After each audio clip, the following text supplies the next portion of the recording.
no keys, push the start. Yeah, you know what it is. Everything I do it big. Yeah, screaming that's not. When I pulled on the lot, that's not. Yeah, you know what it is. Everything I do it big. Yeah, screaming that's not. When I pulled on the lot, that's not. I from the town, you see me, you know everything. Black and yellow, black and yellow, black and yellow, black and yellow. I put it down from the wind to my diamonds. I've been black and yellow, black and yellow, black and yellow, black and yellow. Yeah, screaming that's not. When I pulled on the lot, that's not. I from the town. Tantangan dan strategi dalam pengelolaan sumber daya manusia di era digitalisasi. Seperti yang kita ketahui bahwa sumber daya manusia adalah individu yang bekerja di sebuah industri atau dalam sebuah perusahaan yang sangat perlu untuk dikembangkan kemampuannya dalam mencapai tujuan perusahaan tersebut. Maka dari itu, sangat diperlukan manajemen sumber daya manusia untuk dapat mencapai tujuan tersebut. Perusahaan perlu melakukan perencanaan, pelaksanaan, dan pemeliharaan strategi MSDM untuk memonitor dan mengevaluasi kinerja SDM-nya agar dapat bekerja secara optimal dalam menjalankan fungsinya. Di era digitalisasi ini, teknologi telah banyak mengubah cara kerja perusahaan yang secara signifikan. Contohnya seperti pandemi COVID-19 yang telah mempercepat transformasi digital di banyak perusahaan, sehingga perusahaan beralih ke solusi digital dalam mengelola sumber daya manusia mereka.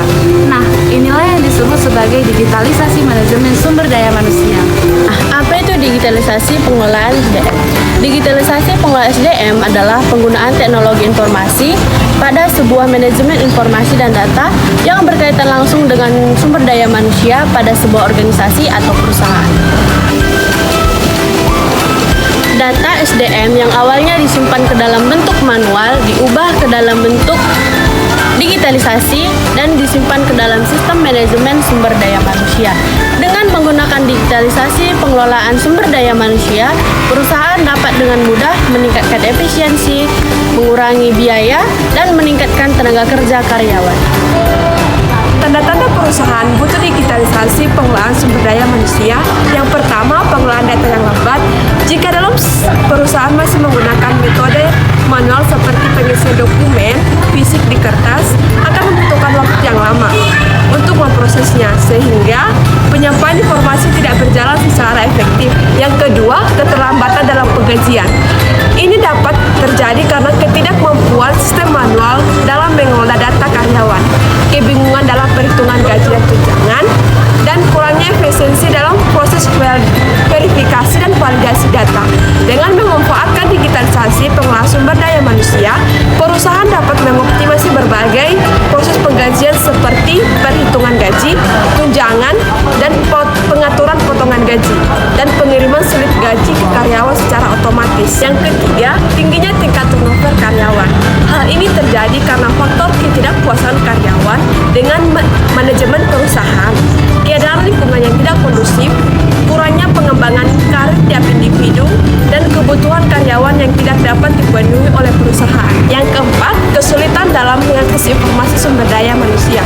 Apabila perusahaan mulai kesulitan dalam mengakses informasi atau data sumber daya manusia seperti informasi karyawan, riwayat kerja, dan informasi gaji, maka perusahaan perlu mempertimbangkan digitalisasi pengelolaan sumber daya manusia untuk memudahkan akses informasi. Yang kelima, tidak adanya sistem pelaporan kerja karyawan. Perusahaan akan mengalami kesulitan untuk mendapatkan data, menganalisis, dan memahami kinerja karyawan. Dengan tidak adanya sistem pelaporan kerja karyawan, memahami harapan perusahaan dan tidak dapat mengukur keberhasilan mereka secara akurat. Tentunya, perusahaan yang sudah melakukan digitalisasi pengelolaan SDM ini akan mendapatkan banyak sekali keuntungan, seperti meningkatkan efisiensi dan produktivitas, meningkatkan kepuasan karyawan, mengurangi biaya operasional, serta mengoptimalkan pengambilan keputusan yang strategis.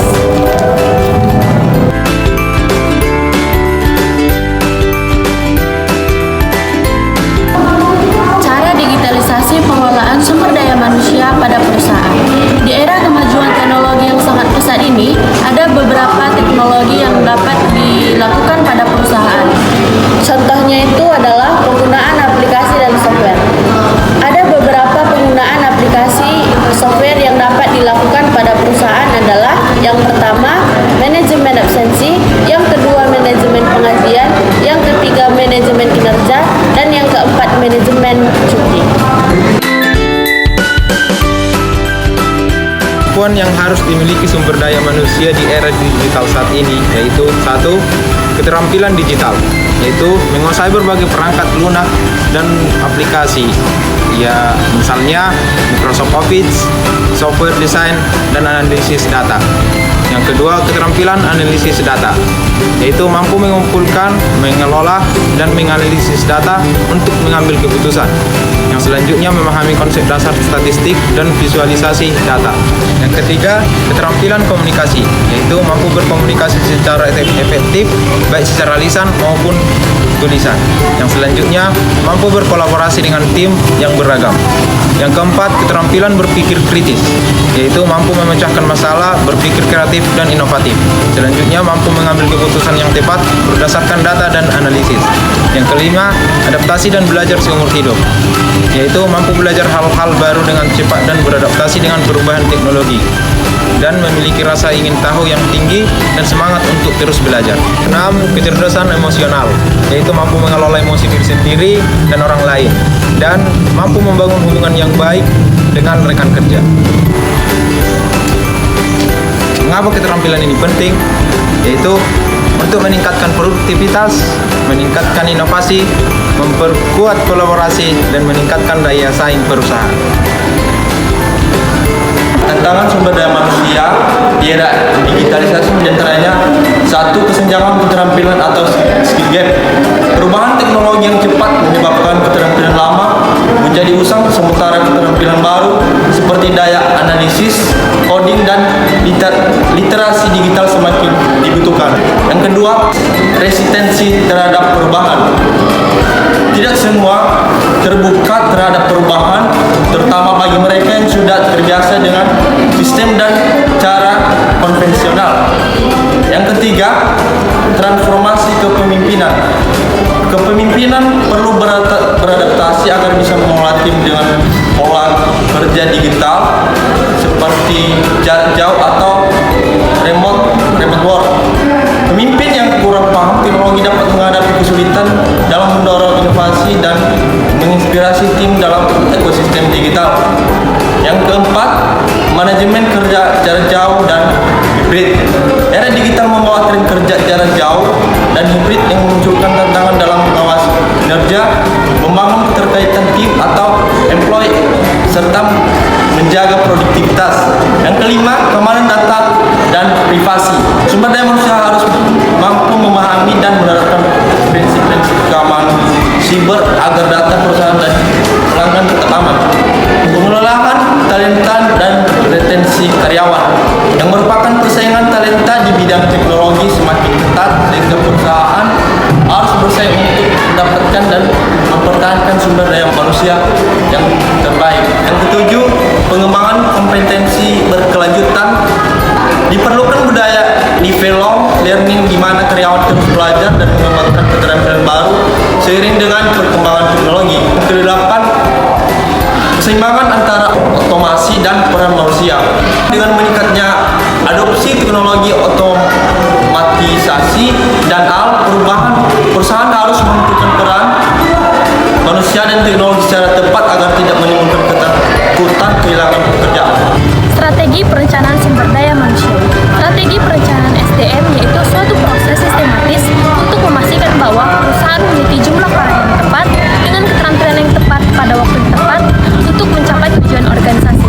Perencanaan sumber daya manusia yang efektif akan membantu organisasi untuk meningkatkan kinerja, produktivitas, dan daya saing. Mengapa perencanaan sumber daya manusia itu penting? Perencanaan SDM sangat penting karena dapat menyesuaikan SDM dengan kebutuhan bisnis, dapat meningkatkan produktivitas, dapat mengurangi turnover, dapat menyiapkan penerus, serta dapat mengurangi biaya pengeluaran yang tidak perlu. Strategi perencanaan sumber daya manusia yang efektif dapat terjadi bila perencanaan sumber daya manusia selaras dengan tujuan strategi organisasi. Yang kedua, fokus pada pengembangan karyawan.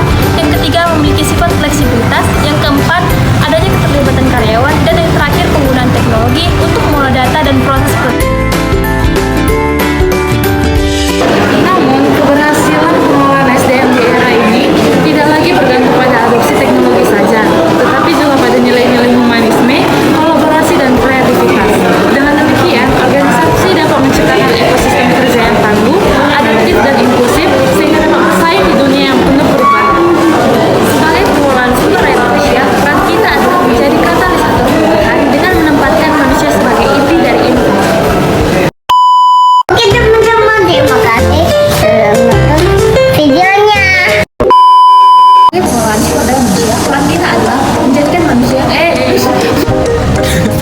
keterampilan digital.